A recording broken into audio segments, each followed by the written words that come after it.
Hey guys, Pipe Smoking Board Gamer coming at you. Just driving, sorry it's a little bouncy, but just the way it's got to be, unfortunately. It's super friggin' cold out and driving. That's what's driving me crazy. I'm looking at my car right now, it's saying it's 44 degrees, and that's, for us Wisconsinites, that's not bad. But the wind is just brutal, so it's just killing us. In fact, my neighbor's tree just yesterday fell on their garage. Literally, because the wind uprooted, and it fell on their garage. Crazy windy, and 44 degrees sucks.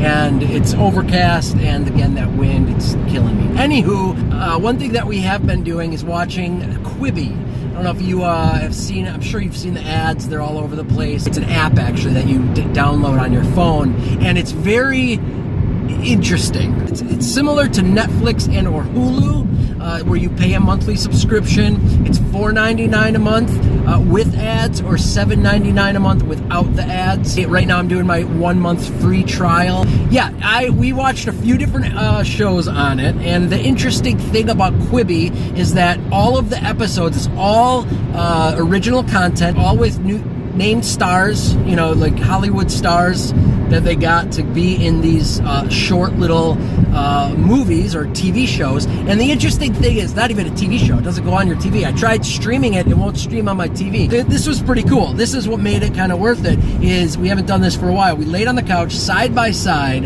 as dusk arose. Cracking open my beer here. JK, energy drink. I do the rain. Ba-boom. Yeah, I know. It's bad for me. Whatever.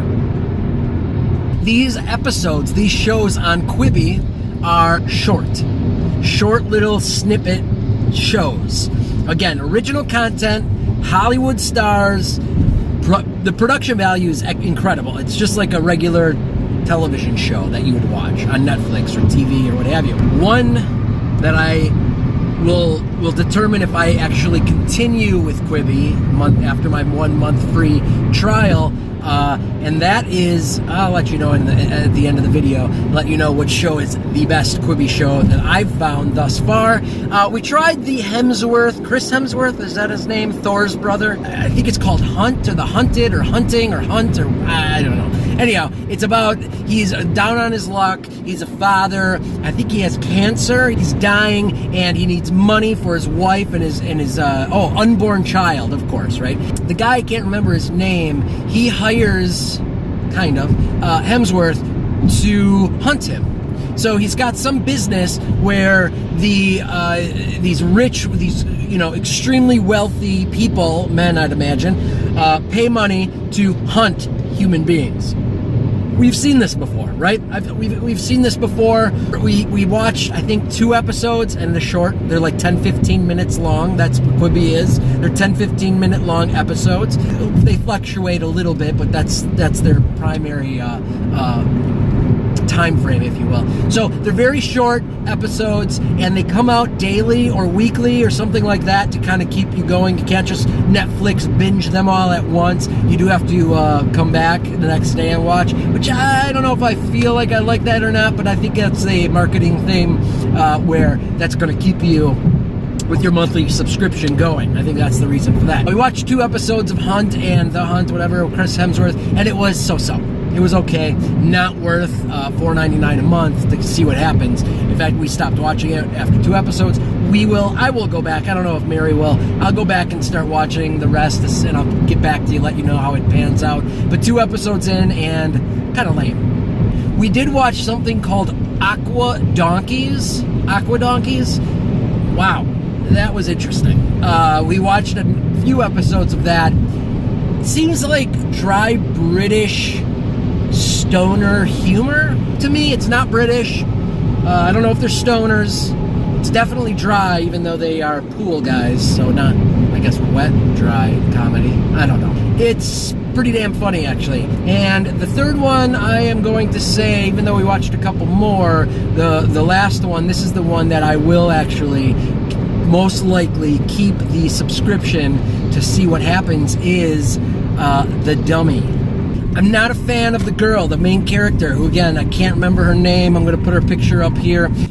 She was in the Pitch Perfect movies. I think she's the primary character, if I'm not mistaken. And, it's interesting because everything I don't like her, yet everything I see her in, I enjoy. So what's my deal? Why don't I like her? I don't know. This is, okay, so something very interesting about the dummy, and I picked up on it before they said the secondary character's name, actually the tertiary character. Is that how you would use that? I have no idea.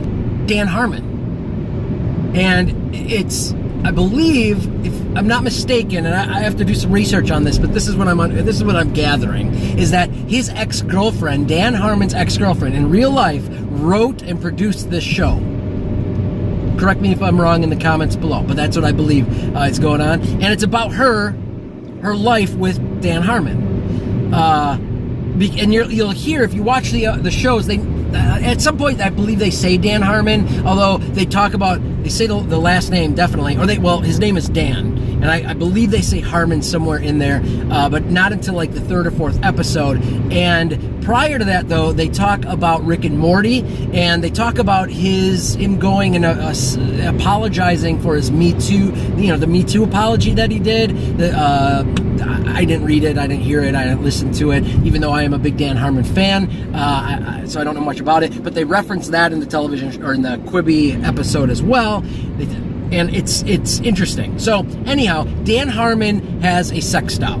That's what this whole entire show is about, Dan Harmon's sex doll. That's so stupid. So his girlfriend, now ex-girlfriend, the woman who actually wrote and produced the show, she finds out about this sex doll and confronts the sex doll, I guess. Whatever. But finds the sex doll in his closet, okay? And the sex doll starts talking to her. So obviously she starts thinking she's going insane, going crazy, and she's actually jealous. She has these jealous tendencies and reactions to the sex doll, and the sex doll is actually very funny. So they do a voiceover, her face moves, she talks, whatever. She can't move, actually. She can't move, but her face moves. Why is that? Magical sex doll stuff. It's hysterical. I laughed. Mary and I, so it was a hard sell. This whole Quibi thing was a hard sell for Mary. She wasn't buying it. I still don't know if she's enjoying it. Sans quarantine, I don't know if she'd be down for Quibi, but being stuck at home and not much to do and 40-degree weather and crazy winds, Quibi seems like a decent deal, especially for a month for free. I am bought in because of the show Dummy, which is ridiculous. I mean, it's super raunchy. It's stupid humor, but it's got some wit to it, and it is very in-your-face real. Even though it's a ridiculous concept. And this is something that we got to the end of the episodes that were available, and now we're waiting for the next episodes to come out. When that is, I don't know. But it is worth it. It's worth don't have the kids around, don't have your mom or your mother-in-law or whoever around. Watch it with earphones. You can only watch it on your phone or tablet or what have you. But check it out. Let me know what you think. It's called The Dummy, and it is funny. Seriously, very funny. Check it out, Quibi. I'm here picking up my daughter, and I hope you're all doing well. Stay at home. I'll have another review coming up soon of some of the other Quibi shows. And if you like what you're seeing, do your thing down below. All right, guys. Peace out.